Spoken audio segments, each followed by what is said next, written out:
ఎందుకు ఎందుకు చెయ్యాలి ఈ పని? చూడండి ఎందుకో. 25వ వచనం, 1 కొరింథీ 11:25.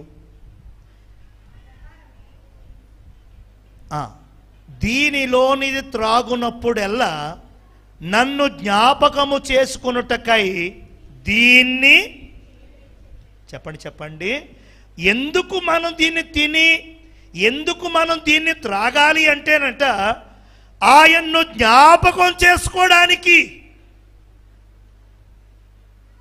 అంటే నీవు తీసుకోవట్లేదు అంటే ఏంటి దాని అర్థం? ఆయన్ని జ్ఞాపకం చేసుకోవట్లేదు. నీకోసం నా కోసం ఎంత చేశాడు ఆయన. దేవునికి స్తోత్రం. ఆయన మన కోసం ప్రాణం పెట్టారు. రక్తములో చివరి బొట్టు వరకు మన కోసం ఒలికించారు, కార్చారు. నిన్ను తన దగ్గరికి తీసుకెళ్లాలని తన స్థానాన్ని వదిలేసుకుని ఇక్కడికి వచ్చారు. నేను చేసిన వాటికి మనం శిక్ష, మనం శాపం, మనం మరణం పొందాల్సి వస్తే మనలను ఆ స్థానం నుంచి తప్పించి ఆయన నిలబడి ఆ శిక్ష, ఆ బాధ, ఆ శాపం, ఆ వ్యసనం అన్నీ ఆయన వహించారు. మనకు తగలకూడదు, మనకు రాకూడదు, మనం పొందకూడదని మనకు బదులుగా మనలను తప్పించి ఆయన నిలువెల్లా నలిగిపోయారు. హల్లెలూయా! ఎంత గొప్ప ప్రేమ అయినది, ఎంత గొప్ప ప్రేమ అయినది. అట్లాంటి ఆయన్ని జ్ఞాపకం చేసుకోవడమే ఈ క్రమం చేయటం. మానేసావనుకో, ఆయన జ్ఞాపకం చేసుకోలేదు, నీకు జ్ఞాపకం లేడు. ఏదో కష్టం వస్తుంది, గొప్ప తగులుతుంది, ఏదో నీరసం వస్తుంది, జబ్బు చేస్తుంది, అవసరం వస్తుంది, అప్పుడు మరలా ఏంటిది? నువ్వెందుకు శిష్యుడు అయ్యావు? ఎందుకు యేసుక్రీస్తు శిష్యురాలిగా నీవు ఉన్నావు?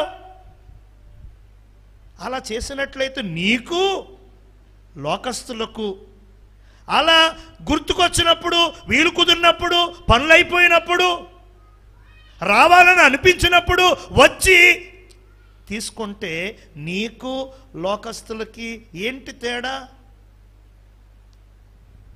హల్లెలూయా! ఈ క్రమం చేయడం ఏంటంటే ప్రభువుని జ్ఞాపకం చేసుకోవడం. నా కోసం రక్తం కార్చాడు, నా కోసం ఇన్ని దెబ్బలు తిన్నాడు, నా కోసం నా వ్యసనాలన్నీ వహించాడు, నా కోసం నా భారాలన్నీ భరించాడు అని మన జ్ఞాపకం చేసుకోవడం ఈ కార్యక్రమం, ఈ బల్లారాధన. నా కోసమే కదా, నా నిమిత్తమే కదా, నేను చేసిన వాటి కోసమే కదా అని మనం జ్ఞాపకం చేసుకోవడం. అలా జ్ఞాపకం చేసుకుంటే మనసు తల్లడిల్లుతుంది. అలా మనం ఆయన జ్ఞాపకం చేసుకున్నప్పుడు కన్నీళ్ళు వస్తాయి. అలా మనం ఆయన జ్ఞాపకం చేసుకున్నప్పుడు, ఆయన వేదనను మనం జ్ఞాపకం చేసుకున్నప్పుడు మన మనసులు ఇంకా ఇంకా విరుగుతాయి. నెలకొక్కసారి, సంవత్సరానికి 12 నెలలు 12 సార్లు తీసుకుని క్రమానికి 2 సార్లు కొంతమంది, 3 సార్లు కొంతమంది మానేస్తారు, కొంతమంది 6 సార్లు మానేస్తారు, కొంతమంది షెడ్యూల్ పెట్టుకుంటారు. ఈ నెల వచ్చాం కదా, వచ్చి నెల వద్దు, పై నెల వెళ్దాం. ఏంటది? హల్లెలూయా! హల్లెలూయా! ప్రభువుని జ్ఞాపకం చేసుకోవడానికి కూడా నీకు తీరిక లేదంటే, ప్రభు చేసిన ఆ బలియాగాన్ని స్మరించి మనసారా ఆరాధించటానికి నీకు ఇంకా కుదరట్లేదంటే ఎక్కడున్నావు? ఏ స్థితిలో ఉన్నావు? ఎవరు లాగుతున్నారు నిన్ను? హల్లెలూయా! హల్లెలూయా! కనుక ప్రభువుని జ్ఞాపకం చేసుకునే ఈ అద్భుతమైన కార్యం, ఆయన శరీరాన్ని మన శరీరములో కలుపుకునే ఈ అద్భుతమైన కార్యం, ఆయన రక్తాన్ని మన రక్తములో నింపుకునే ఈ విశేషమైన కార్యం, నేనంటాను ఇది విశేషమైన భోజనం. చెప్పండి, మామూలు భోజనం కాదు. ప్రభురాత్రి భోజనము అని అంటే చాలామంది లైట్గా తీసుకుంటారు, కానీ ఇదొక విశేషమైన క్రమం, విశేషమైన భోజనం. ఆయన శరీరం తిని ఆయన రక్తం త్రాగడం ఎంత ఘనత అండి, ఎంత గొప్ప అండి. హల్లెలూయా, హల్లెలూయా. కాబట్టి మారు మనసు పొంది పాప క్షమాపణ పొంది శిష్యులైనటువంటి వారు ఈ క్రమములో ఖచ్చితంగా మానకుండా పాలు పంపులు పొందాలి.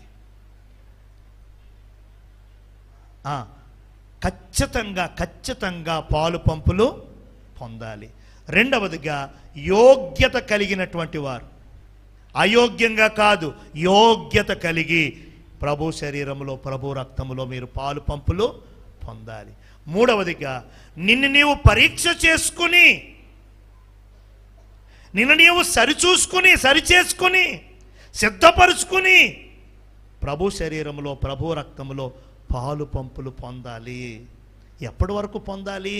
మనం పోక యేసయ్య రానంత వరకు ఈ క్రమం ఆగకూడదు. యేసయ్య రానంత వరకు, మనం చచ్చిపోనంత వరకు. చచ్చిపోవడం అనేది అనకూడదు, ప్రభువునందు నిద్రించనంత వరకు ఈ క్రమం ఆగకూడదు. ఏది ఏమైనా సరే ఈ క్రమం ఆపకూడదు. హల్లెలూయా, హల్లెలూయా. మనం ఆపితే అయోగ్యంగానో లేకపోతే పరీక్ష చేసుకోకుండానో మనం ఇష్టానుసారం తీసుకుంటే ఏమవుతాం? చూడండి ఏమవుతామో. దీంట్లోనే ఉంది చూడండి, 20 ఎన్నో వచనం, 29వ వచనం చూడండి. ప్రభు శరీరం అని వివేచింపక తిని త్రాగువాడు తనకి శిక్షావిధి కలుగుటకే. రైట్, ఫస్ట్ది మనం యోగ్యత లేకుండా, మనం పరీక్ష చేసుకోకుండా, ఏమండి, మనం సిద్ధపరచుకోకుండా ఇష్టం వచ్చినట్లుగా మనం తీసుకుంటే ఏమవుతామో తెలుసా? శిక్షావిధి రప్పించుకుంటున్నాం. చెప్పండి, ఏం రప్పించుకుంటున్నాం మనం? నీవు రక్షణ పొంది తీసుకోకపోయినా తప్పే. నీవు రక్షణ పొంది శిష్యుడు అయ్యి నీవు సిద్ధపడకుండా అయోగ్యంగా పరీక్ష చేసుకోకుండా తీసుకోవడం కూడా తప్పే. హల్లెలూయా. ఈ క్రమాన్ని దేవుడు ఎందుకు పెట్టారంటే మనలో దేవుని భయాన్ని పెంచటం కోసం.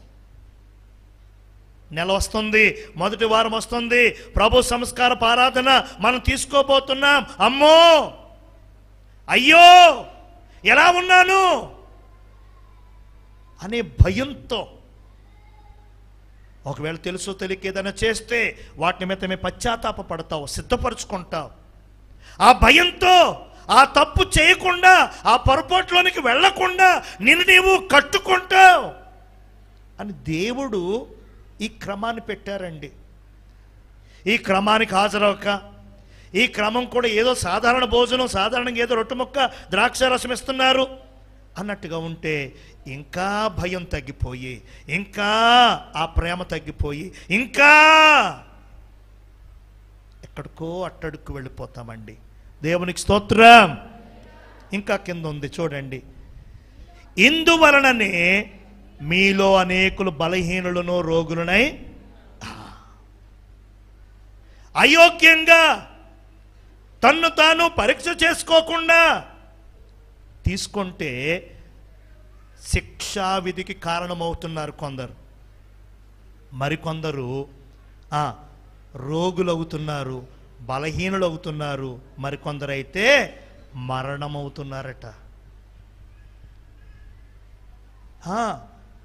రోగాలు రావడానికి చాలా కారణాలు ఉన్నాయి. ఒకటి, ప్రభురాత్రి సంస్కార భోజనము సరిగ్గా తీసుకోకుంటే శరీర సంబంధమైన రోగాలు, శరీర సంబంధమైన వ్యాధులు ఖచ్చితంగా చుట్టుకుంటాయి. హల్లెలూయా. మనసుకు నెమ్మది లేకుండా, హృదయానికి ఆనందము రాకుండా చాలా చాలా చివరికి ఆ స్థితిలో నుంచి ఎక్కడికి వెళ్ళిపోతారంటే మరణంలోకి వెళ్ళిపోతున్నారు. ఇది సరిగా ఆచరించనందువల్ల, ఇది సరిగా స్వీకరించనందువల్ల, ఇందువలననే అన్నారు. ఇందువలననే మీలో అనేకులు రోగులు, బలహీనులు, కొందరు ఆత్మలో బలహీనమైపోతున్నారు. కొందరు ఆత్మీయంగా కూడా రోగగ్రస్తులుగా ఉంటున్నారు. పైకి బాగానే ఉంటున్నారు కానీ ఆత్మీయంగా మాత్రం ప్రార్థన చేయలేరు, వాక్యం చదవలేరు, ఆరాధన చేయలేరు, క్రీస్తు కొరకు ఏ పని పరిచర్య చేయలేరు. ఆత్మీయంగా రోగగ్రస్తులు. ఎందుకు వచ్చింది ఆ రోగం? ఇదిగో ఇందువలననే. కొందరేమో మరణిస్తున్నారట. శారీరకంగా కొందరు లోకాన్ని, శరీరాన్ని విడిచిపెడుతుంటే ఆత్మీయంగా కూడా లోకంలో మమేకమైపోతున్నారు. ఎందుకు? ఈ జాగ్రత్త లేక. అయ్యో ఇది ప్రభు శరీరం, అయ్యో ఇది ప్రభు రక్తం అని వివేచించక, తన్ను తాను పరీక్ష చేసుకోక, తన యోగ్యతలు అయోగ్యతలు పరిశీలన చేసుకోక, ఇష్టం వచ్చినట్లుగా, మనసుకు నచ్చినట్లుగా చేసేసుకోవడం. దేవునికి స్తోత్రం. నేను బక్సింగర్ సహవాసములో నేను రక్షణ పొందాను, బాప్తీసం తీసుకున్నాను. ప్రతి నెలలో మొదటి ఆదివారం సంస్కార భోజనం ఇస్తారా? ఆ భోజనానికి ముందు రోజు శనివారం ఉదయం నుంచి కట్టిక ఉపవాసం చేయిస్తారండి. ఎక్కడ బక్సింగర్ సహవాసములో శనివారం ఉదయం నుంచి. వీలున్నవారు, ఉద్యోగాలు, వ్యాపారాలు, పనులు ఉంటాయి కదా, వాళ్ళేమో నైట్, ఈవినింగ్ 8 నుంచి. ఎప్పటి వరకు? బల్లారాధన మధ్యాహ్నం 2 అవుతుంది, 3 అవుతుంది ఒక్కోసారి. అప్పటి వరకు కట్టిక ఉపవాసం అండి.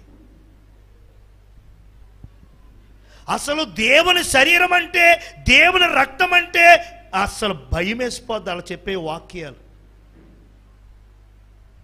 హల్లెలూయా.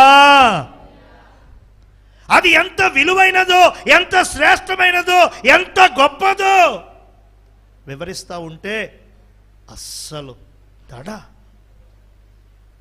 రానున్న దినాల్లో అటువంటి సిద్ధపాటు దినాలు, సిద్ధపాటు కోడికలు కూడా మరి పెట్టాలి మన సంఘంలో కూడా నెలకొకసారి అని నేను ఆశపడుతూ ఉన్నాను. మామూలు పగలు ప్రార్థనలకి, ఏదైనా సెలవు దినాల్లో ప్రార్థనలకే అంతంత మాత్రంగా వస్తున్నారు. ఇంకా అట్లాంటి సిద్ధపాటు కోడికలు అంటే నేను లేదా మీరు నలుగురు ఆ స్థితి దూరమై ఆత్మీయంగా ఒక నూతనమైన శిఖరాన్ని చేర్చుకున్నట్టుకై పరిశుద్ధాత్మ దేవుడు మనలందరినీ ప్రేరేపించి, నడిపించి, బలపరిచి సమకూర్చునుగాక.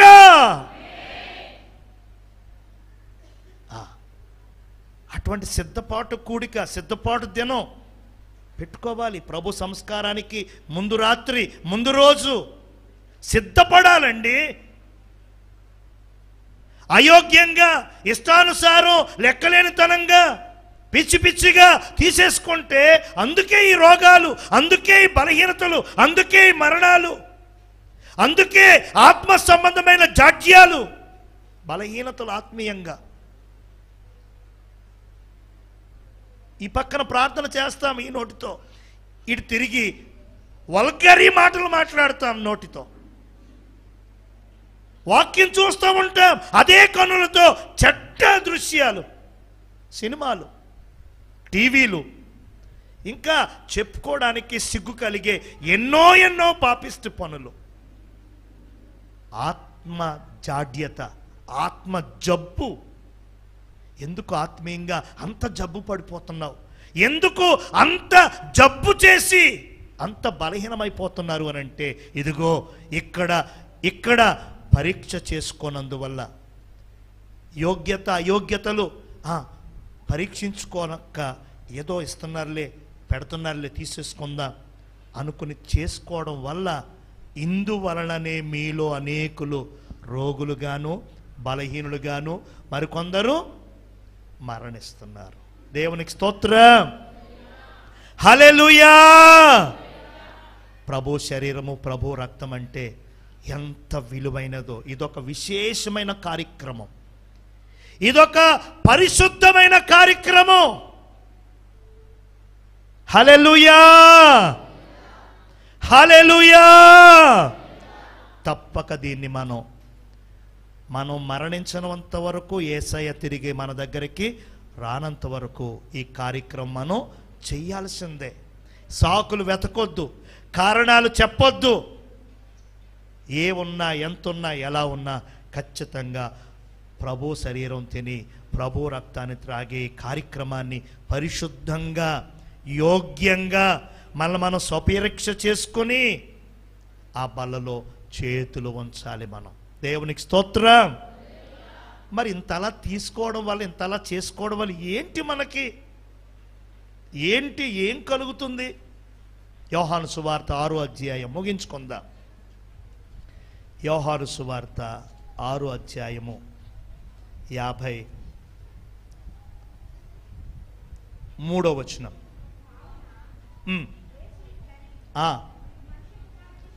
తిని ఆయన రక్తము త్రాగితేనే జీవము గలవారము కామట. చెప్పండి చెప్పండి చెప్పండి, మనం ఏం కాము? హల్లెలూయా. బ్రతుకుతున్నామన్న పేరు ఉంటుందంట కానీ మనలో జీవం ఉండదట. బ్రతుకుతున్నామన్న పేరు మాత్రం ఉంటుంది కానీ మనం జీవం కలిగిన వారం కాదట. ఎప్పుడు? మనం దాన్ని తీసుకోనప్పుడు, మనం దాన్ని స్వీకరించనప్పుడు. ఇంకోటి దాని కింద ఉంది, తిని త్రాగువాడే. రెండోది నిత్య జీవం, పరలోక సంబంధి. చెప్పండి, ఎవరైతే దాన్ని తింటారో, ఎవరైతే దాన్ని త్రాగుతారో వారెవరు? పరలోక సంబంధి, దేవుని రాజ్యానికి చెందిన వారు. దేవుని రాజ్యానికి సంబంధించిన ముద్ర వారి మీద ఉంటుంది. హల్లెలూయా. మూడోది, అది తీసుకోవడం వల్ల ఏమవుతుంది? అంత్యదినమున, చూసారండి, అంత్యదినాన్న నేను వారిని లేపుతాను. ఆర్భాటముతో, ప్రధాన దూత శబ్దముతో కడబోర మ్రోగగా ప్రభు పరలోకము నుండి దిగి వస్తాడు. అంత్యదినం దాని పేరు. ఆ రోజున ఆ కడబోర శబ్దం వినగానే క్రీస్తునందుండి మృతులైనటువంటి వారు మొదట లేస్తారు. మొదట లేచేది క్రీస్తునందుండి చనిపోతారు చూశారు, వారు లేస్తారు ముందు. 2023 సంవత్సరాలుగా ఎంతమంది అయితే చనిపోయారో, వారెక్కడ పాతి పెట్టబడినా, వారెక్కడ కాల్చబడినా, వారెక్కడ ఇంకోటి చేయబడినా, అక్కడ చెట్లు మొలిచిపోయినా, కాళ్ళు ఆ సమాధులు కొట్టుకెళ్ళిపోయినా, లేకపోతే అన్యాక్రాంతంగా వాళ్ళు వీళ్ళు దాన్ని ఆక్రమించేసి ఏవేవో కట్టేసినా, క్రీస్తునందుండి మృతులైనటువంటి వారు మొదట లేస్తారు. కడబోర శబ్దం వినబడగానే మొదట వారు లేస్తారు. ఎక్కడ పాతి పెట్టారు ఆ స్థలం నుంచి, ఎక్కడ ఉంచబడ్డారు అక్కడి నుంచే లేపబడతారు. ఏ శరీరాలు? ఈ మట్టి శరీరాలు కాదు. మట్టి శరీరాలు పాతి పెట్టిన ఒక 4-5 రోజులకే మట్టిలో మట్టి అయిపోతాయి. ఒక 50-60 ఏళ్ళకి మొత్తం ఎముకలు శుద్ధ అన్నీ కూడా. అయితే మహిమా శరీరాలు దాల్చుకొని, దేవునికి స్తోత్రం. శరీరం అయితే మహిమది, ఆకారం అయితే ఇదే. నేను ఇప్పుడు ఎలా ఉన్నానో అంత్యదినాలు లేచినప్పుడు కూడా ఇలాగే ఉంటాను, మీరు ఇలాగే ఉంటారు. ఒకరినొకరు గుర్తుపట్టుకోవచ్చు, పలానా వారు చూడొచ్చు. మన అయ్యగారిని అమ్మగారిని చూడొచ్చు మనం అక్కడ. అంత్యదినమున లేపబడినప్పుడు వారిని మనం చూడొచ్చు, గుర్తుపట్టుకుంటా ఒకరినొకరు. దేవునికి స్తోత్రం. ఈ మట్టి శరీరాలు కాదు, మహిమ శరీరాలు, మహిమ దేహాలతో మనం లేపబడతాం. ఆ అంత్యదినం వచ్చినప్పుడు, ఆ కడబోర శబ్దం వచ్చినప్పుడు మనం ఇంకా చనిపోలేదనుకోండి, జీవించే ఉన్నామనుకోండి, ఆ శబ్దం వినబడగానే మొదట వారు లేస్తారు. నెక్స్ట్ రెండో రౌండ్ ఏంటంటే, వారు లేచి వెళ్ళిపోయిన వెంటనే సజీవులమై నిలిచి ఉండ మనం శరీరాలు వదిలేసి మహిమా శరీరాలతో మరలా మనం ఆయన దగ్గరికి వెళ్ళిపోతాం. అంత్యదినమున లేపబడతారంటే అది. దేవునికి స్తోత్రం. మీరు విడవబడరు, మీరు మృతుల లోకములో దిగిపోరు. అంత్యదినమున నేను వానిని లేపుదును. హల్లెలూయా.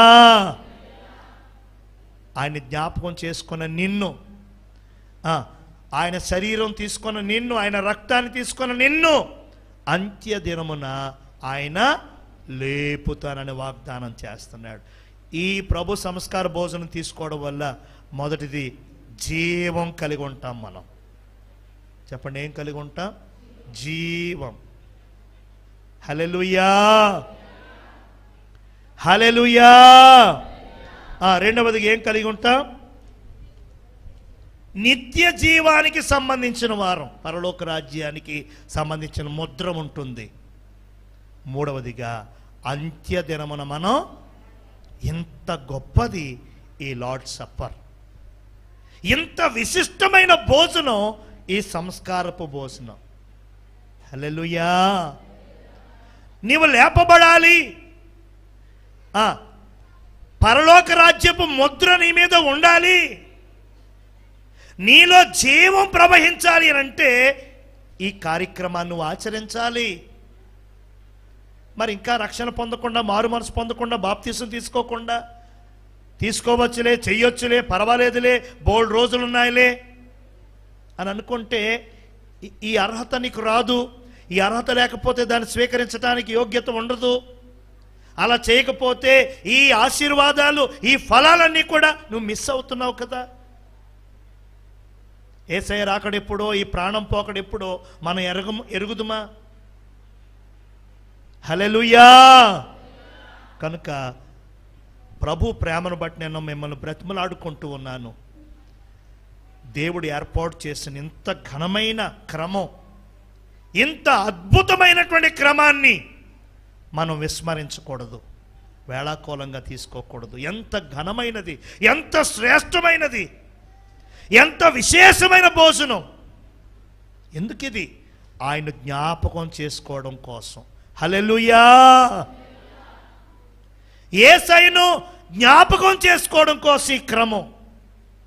ఆయన నీలో నింపుకోవడం కోసం, నీ శరీరంలో శరీరమై, నీ రక్తములో ఆయన రక్తమై కలిసిపోవడానికి, ఇంకిపోవడానికి. మనం వేరుగా ఉండకూడదు, మనం కలిసి ఉండాలని దేవుడు ఏర్పాటు చేసిన అద్భుతమైన కార్యం. కాబట్టి మనం పరిశీలన చేసుకుందాం. మనం యోగ్యత అయోగ్యతలను మనం పరిశీలన చేసుకుందాం, స్వపరీక్ష చేసుకుందాం. మనల్ని మనం చూసుకొని సిద్ధపరచుకొని ఆ ప్రభు ఏర్పాటు చేసిన విశేషమైన భోజనం మన శరీరములో శరీరముగా, మన రక్తములో ఆయన రక్తముగా కలిసిపోవడానికి దేవుడిచ్చిన ఆ గొప్ప కార్యంలో మనందరం కూడా చేతులు కలుపుదాం. ఆ విధమైన కృప పరిశుద్ధాత్మ దేవుడు మనందరికీ దయచేయునుగాక.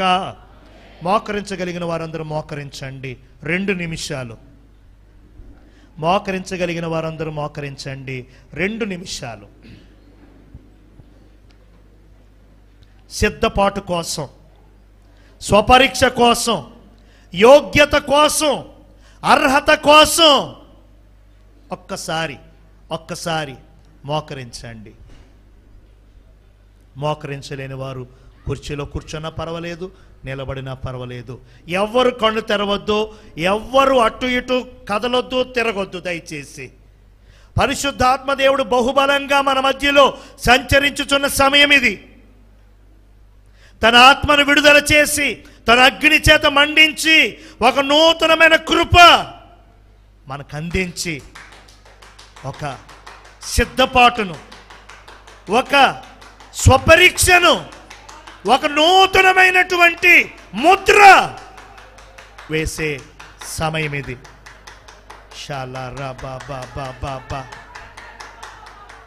అయోగ్యంగా తీసుకుంటే శిక్షా విధికి కారణమవుతున్నావు. రోగాలు, బలహీనతలు, అవసరమైతే మరణం కూడా వచ్చేస్తుంది. వద్దు, అయోగ్యంగా మనం పాలు పంపులు పొందకూడదు. అయోగ్యంగా మనల్ని మనం పరీక్ష చేసుకుందాం. మనల్ని మనం పరీక్ష చేసుకుందాం. తన్ను తాను పరీక్షించుకోవాలి.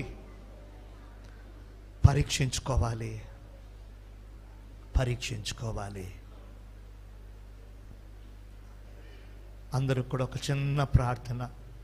అయ్యా, నన్ను జ్ఞాపకం చేసుకోండి, నన్ను క్షమించండి, నన్ను కనికరించండి. తెలియక అనేక వారాలు, అనేక నెలలు తప్పిపోయానయ్యా నీ సన్నిధిని. నీ శరీరాన్ని, నీ రక్తాన్ని విడిచిపెట్టానయ్యా. నిన్ను జ్ఞాపకం చేసుకునే విషయంలో వెనక్కి వెళ్ళిపోయానయ్యా. క్షమించండి. నీవు నా కోసం చేసినది, నీవు నా కోసం ఇచ్చినది ఎంత గొప్పది. మరిచానయ్యా, విడిచానయ్యా, క్షమించండి.